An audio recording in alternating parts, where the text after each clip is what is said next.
Assalamualaikum warahmatullahi wabarakatuh. Shalom, Om Swastiastu, Nama Budaya, Salam Kebajikan, Salam Sejahtera bagi kita semua, Salam Pancasila. Selamat pagi, siang, sore, dan malam Pak Popo. Pada kesempatan kali ini, kami dari kelompok 5 akan memaparkan laporan hasil wawancara dengan HR perusahaan. Boleh di next. Berikut nama anggota kelompok. Boleh di next. Oke, gambaran perusahaan. Perusahaan ini adalah penyedia solusi teknologi informasi sejak 2001, berfokus pada perangkat lunak, layanan teknologi, dan konsultasi di bidang media, e-commerce, dan IT service. Pencapaiannya yaitu mendukung transformasi digital perusahaan besar dan startup di Asia Tenggara. Alur bisnis di perusahaan IT ini prosesnya dimulai dengan penerimaan purchase order atau PO dan perhitungan kebutuhan tenaga kerja oleh HR.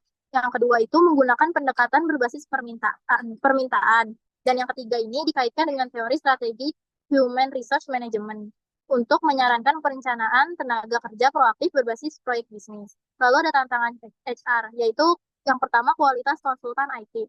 Yang pertama menjaga standar teknis dan motivasi karyawan. Lalu dikaitkan dengan teori Herzberg, pengakuan prestasi meningkatkan kinerja. Lalu ada keterbatasan programmer berkualitas. Yang pertama, gunakan strategi rekrutmen adaptif dan pengembangan karir. Lalu dikaitkan dengan teori Bambang, yaitu pelatihan meningkatkan retensi.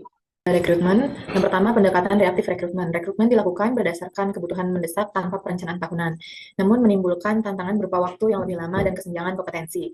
Solusinya yaitu perencanaan tenaga kerja secara proaktif untuk mengurangi ketidakpastian yang kemudian dikaitkan dengan teori workforce planning, yaitu perencanaan proaktif meminimalkan ketidakpastian. Lalu yang kedua ada e-recruitment via JobStreet. Penggunaan platform seperti JobStreet mempermudah pencarian kandidat melalui filter otomatis dan memperluas saluran rekrutmen untuk meningkatkan diversifikasi kandidat. Lalu yang ketiga ada strategi pengembangan rekrutmen. Rekrutmen dapat ditingkatkan dengan memanfaatkan LinkedIn, kerjasama dengan universitas, rekrutmen internal untuk meningkatkan loyalitas, serta tenaga freelance untuk kebutuhan mendesak. Jadi tahapan seleksi di perusahaan ini tuh yang pertama ada seleksi CV, yaitu menilai keahlian teknis kandidat atau job analysis teori. Yang kedua wawancara HR, mengevaluasi sikap dan kecocokan budaya, person organization fit teori. Yang ketiga tes teknis, yaitu mengukur kemampuan teknis spesifik, work sample test. Yang keempat wawancara user, memastikan kecocokan kemampuan dengan kebutuhan proyek. Text oriented job analysis. Proses seleksi untuk posisi non-IT yaitu diantaranya melibatkan tahapan tambahan seperti wawancara dengan direktur untuk menilai kemampuan komunikasi, adaptasi, dan pengambilan keputusan menggunakan teori kompetensi based selection. Praktik orientasi di perusahaan IT mencakup pengenalan budaya, perusahaan, produk, dan tugas kerja onboarding. Proses ini dirancang selesai dalam 1-3 hari, namun terkadang berlangsung lebih lama karena kendala seperti masalah penjadwalan atau kurangnya kesiapan karyawan baru. Orientasi di perusahaan ini mendukung teori organizational socialization.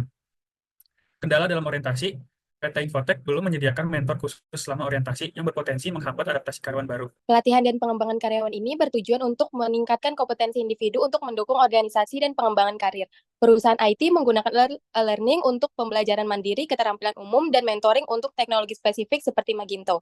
Keberhasilan pelatihan diukur dari relevansinya terhadap proyek yang berjalan atau kesiapan menghadapi tantangan just-in-time training. Namun, pelatihan jangka panjang diperlukan untuk adaptasi teknologi atau continuous learning. Penyesuaian ruang kerja, seperti meja dan kursi disesuaikan kebutuhan individu, lalu meningkatkan kenyamanan, produktivitas, dan kesehatan karyawan.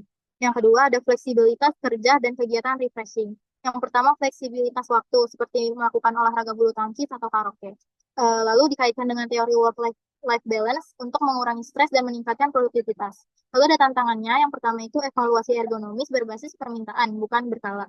Lalu resiko gangguan seperti nyeri leher atau punggung. Strategi kepuasan kerja karyawan, yang pertama fleksibilitas waktu kerja dan kegiatan sosial. Yang pertama kebijakan fleksibilitas waktu kerja mendukung work-life balance. Lalu yang kedua kegiatan bulu tangkis mingguan dan karaoke setelah proyek besar untuk meningkatkan relasi antar divisi dan mendorong motivasi intrinsik dan kesejahteraan.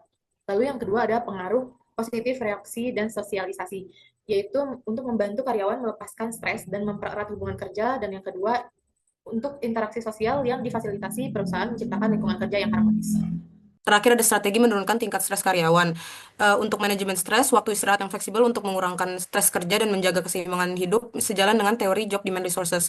Kebijakan no overtime atau lembur untuk mengurangi resiko burnout. Lalu ada tantangannya kurangnya layanan konseling profesional yang dapat mengidentifikasi dan menangani masalah psikologis secara mendalam. Pendekatan yang dilakukan oleh HR dalam perusahaan ini adalah HR mendeteksi stres melalui observasi informal dan pendekatan personal. Lalu ada kegiatan rekreasi.